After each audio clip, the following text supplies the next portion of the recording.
नमस्कार मित्रों, मैं हूं डॉक्टर हरिनिवास। चैनल है संस्कृत साहित्य एवं संस्कृति और आप आनंद ले रहे हैं हितोपदेश का।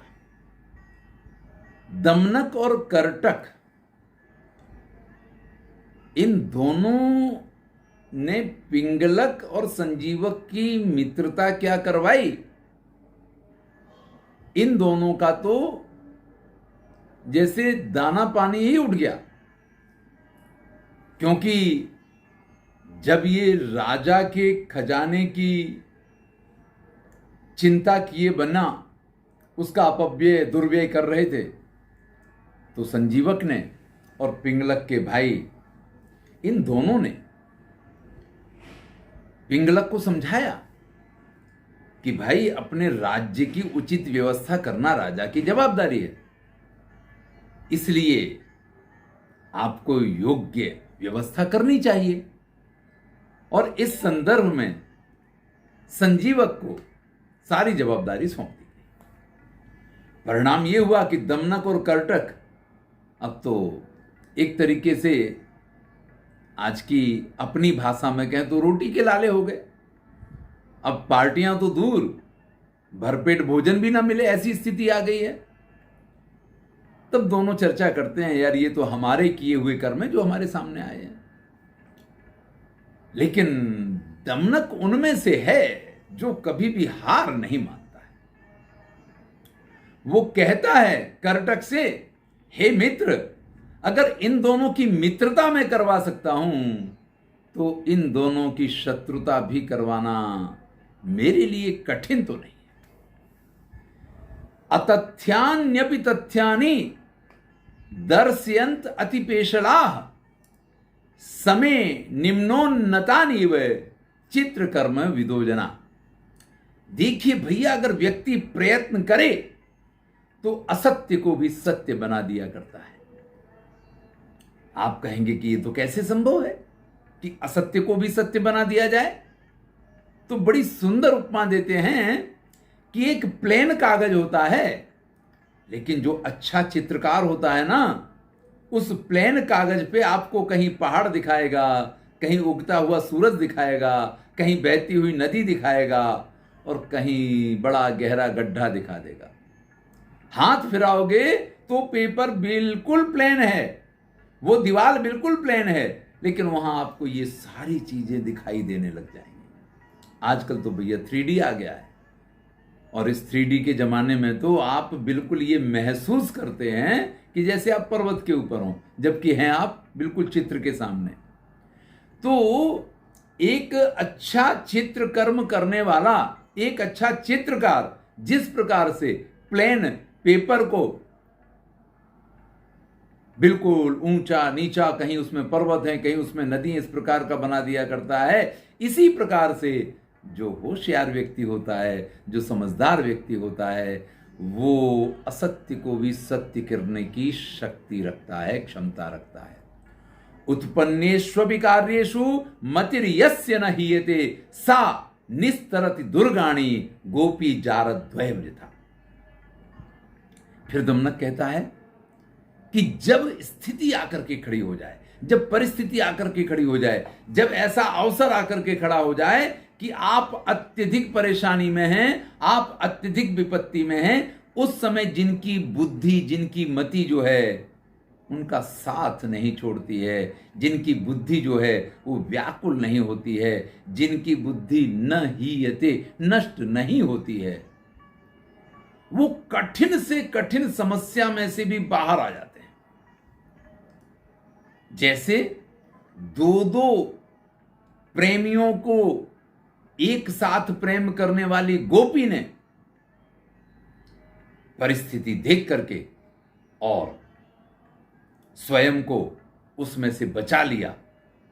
तब करटक कहता है कि कथमेतत, ये कैसे?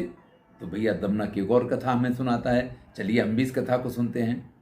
अस्ति द्वारवत्याम पुर्या कस्यचिद गोपस्य बधुर बंध की। द्वारावती नगरी की बात है। वहां पे एक ग्वाला था, लेकिन उसकी जो ग्वालन थी वो बड़ी ही व्यभिचारिणी थी।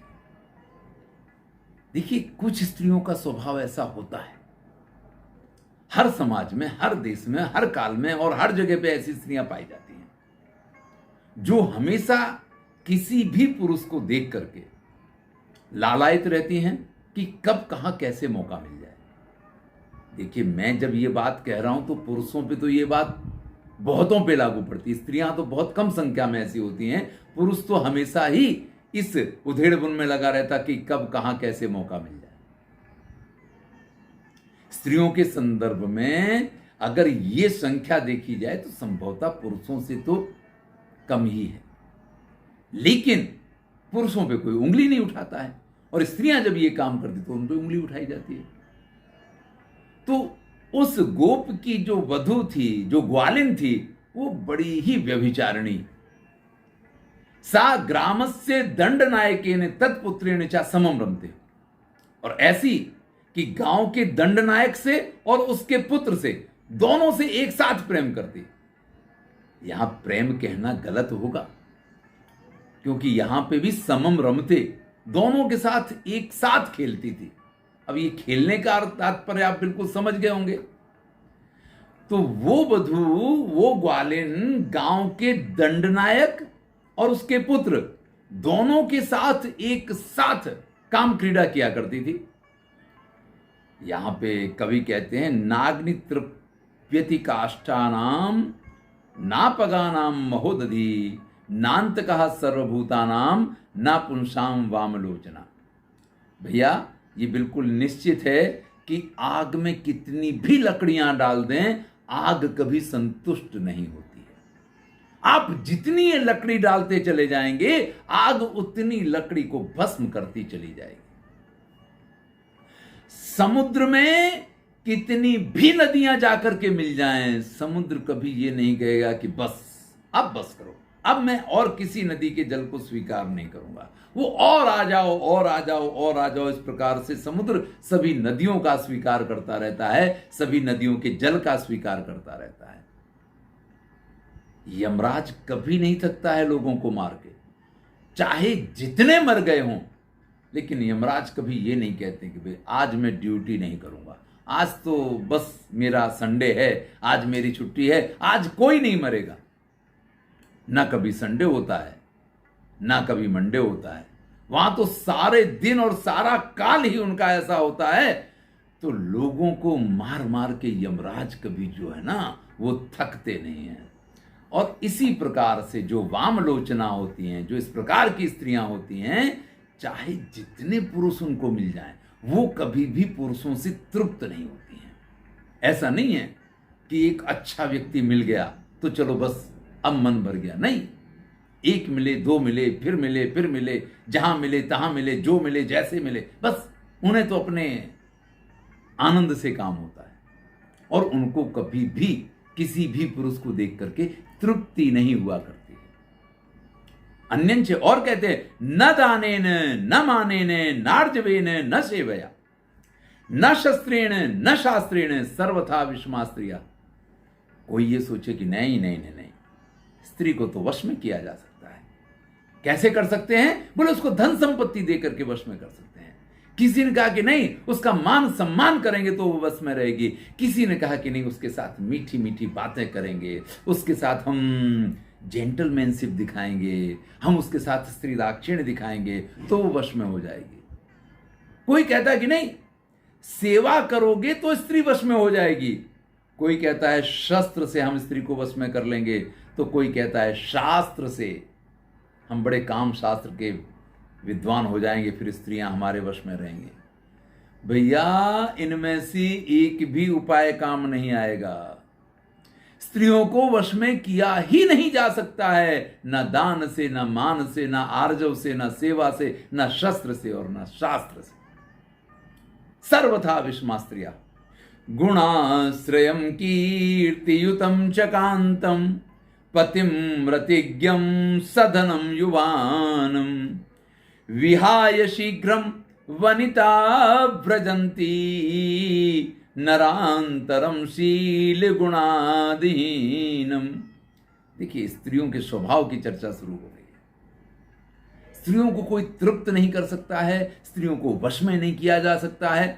और आगे बढ़ते हैं कि गुणवान हो, कीर्तिवान हो, धनवान हो, कांतम यानी कि हैंडसम हो, शोभायमान हो, ऐसे प्रेम करने वाले पति का भी स्त्रियां परित्याग कर देती हैं। ध्यान दीजिएगा, गुणवान भी है, यशस्वी कीर्तिवान भी है, कांत यानी हैंडसम भी है, आपको प्रेम भी करता है और धनवान भी है, फिर भी ऐसे युवान को भी छोड़ करके स्त्रियां नरांतरम कोई और व्यक्ति उसको पसंद आ जाता है, उसमें न तो शील है, न गुण है, ना ही चारित्र है, ऐसे दुष्चरित्र, निश्चरित्र, निर्धन, निर्गुण, निश्शील व्यक्ति के प्रेम में पड़ जाएगी। यानी स्त्री जो है कब, कहां, कैसे, किसके प्रति लालायित होगी, इस चीज को समझना ही असंभव है। इसीलिए कहा जाता है कि त्रिया चरित्रम पुरुषस्य भाग्यम देवो न जानाति कुतो मनुष्य। कुछ कहावतें जो हमारे यहां प्रचलित हुई हैं, वो मेरा ये कहना बिल्कुल नहीं कि सभी स्त्रियों पे ये चीज लागू होती है, लेकिन कुछ ऐसी स्त्रियां जरूर होती हैं समाज में। तो जब मैं ये कहता हूं तो ये मैं पहले ही कह चुका हूं कि पुरुषों की संख्या इसमें अधिक होती है, लेकिन पुरुषों पे कोई उंगली नहीं उठाया करता है। चलिए, न तादृशीं प्रीतिमुपैति नारी विचित्र शय्यां सैतापि कामं यथा हि दूर्वादि विकीर्ण भूमौ प्रयाति सौख्यम परकांत संगात। बड़ी बात सुनने में विचित्र लगेगी, लेकिन मैंने जब कामसूत्र के वीडियो बनाए तब भी मैंने इस बात को कहा। यह भी कुछ इसी प्रकार का विषय चल रहा है तो आपसे कहने का मन होता है।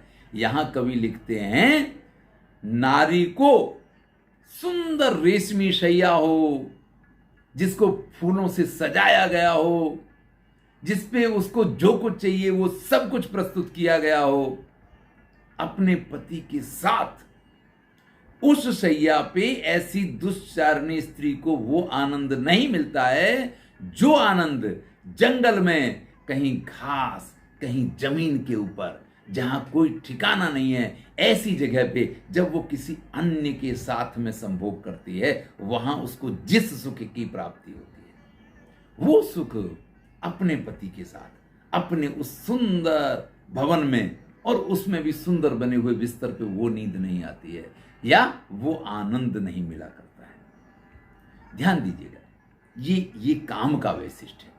यहां व्यक्ति मात्र की ये विशेषता है जो हमें सरलता से उपलब्ध होता है, हमें संभवतः उसकी कीमत नहीं होती है।